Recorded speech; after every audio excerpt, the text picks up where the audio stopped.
Welcome to India Career Center audio blog. The topic of this episode is 2026 already written? Embracing determinism without surrendering to fate. Written by S.P. Mishra and read by an automated voice. As we welcome a fresh new year, a quietly unsettling question hangs in the air. Is 2026 already determined? Not in the mystical horoscope-reading sense, but through the relentless logic of cause and effect. Through biology, history, conditioning, and chance. Through everything that came before this moment. Drawing on neuroscientist Robert Sapolsky's provocative book Determined, A Science of Life Without Free Will, and echoing the timeless wisdom of the Bhagavad Gita, this piece explores how to live meaningfully in a world that may already be scripted, not as a surrender, but as a source of clarity, compassion, and calm resolve. The illusion of control, what Sapolsky reveals. Robert Sapolsky, Stanford professor and best-selling author, Behave, Why Zebras Don't Get Ulcers, makes a radical claim. Free will, as we commonly understand it, doesn't exist. In Determined, he argues that every choice we make is the end product of an unbroken chain of prior causes. Genes shaped by evolution, neural circuits sculpted by childhood, hormones influenced by sleep, stress, nutrition, even what you had for breakfast. There is no autonomous you standing outside this machinery, pulling levers in isolation. This idea can feel destabilizing. If everything is determined, what's the point of trying?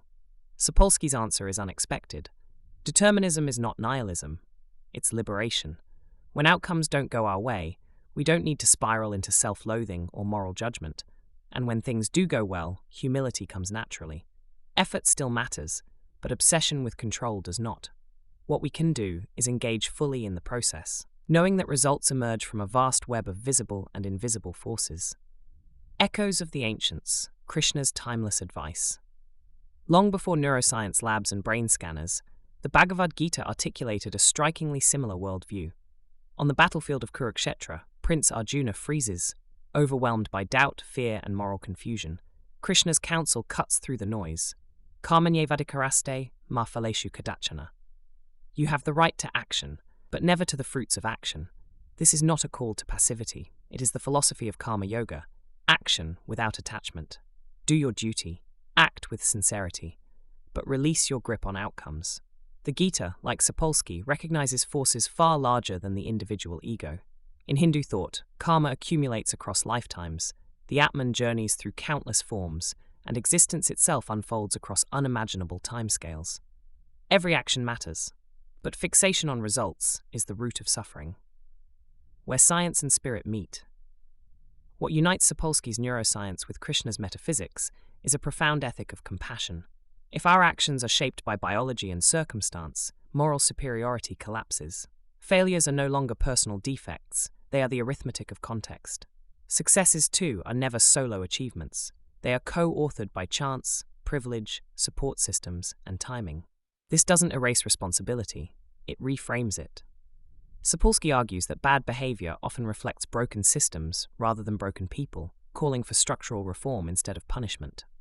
The Gita's law of karma adds a longer arc. Actions echo forward, often in ways we cannot foresee. Harm eventually circles back, so does care. So how do you plan for 2026? Seen through this lens, 2026 is neither a blank slate to dominate, nor a rigged game to fear. It is a continuation, a terrain shaped by the past, navigable through mindful effort. Here's a grounded, practical way to approach the year. 1. Set clear, concrete intentions. Define goals that are specific and time-bound. Launch the side project by Q2, run a 5K by August, publish consistently, make them vivid but not rigid. 2. Commit fully to the process. Show up daily. Learn, adjust, persist. Your effort is the one variable you participate in directly, even if you don't control how it resolves. 3. Expect uneven outcomes. Some things will work effortlessly, others will resist you, a few may fail entirely. This isn't personal, it's determinism in action. 4. Respond, don't self-punish. Celebrate success without ego. Grieve setbacks without self-flagellation. Outcomes often emerge from a black box of inner wiring and external chaos. 5. Release results, not responsibility. Detachment is not an excuse to slack. It is a way to honor effort without being crushed by expectations. 6. Aim beyond yourself. Goals that uplift others. Mentoring, teaching, building ethically, contributing quietly, align with both karmic wisdom and Sapolsky's call for humane systems. Selfish wins often return as hidden costs. A fulfilled 2026, determined yet deeply lived. Yes, 2026 may already be written in the sense that it unfolds from everything that came before, but your presence within it, your sincerity, your effort, your ethical stance, still matters. Act boldly, detach wisely, trust the unfolding. As Sapolsky reminds us, we are often luckier than we know. As Krishna teaches, we are actors in a much larger play. Here's wishing you a year of fierce effort, gentle acceptance, and quiet transformation. What's one goal you're choosing to detach from this year? Share in the comments. I'd love to read your reflections.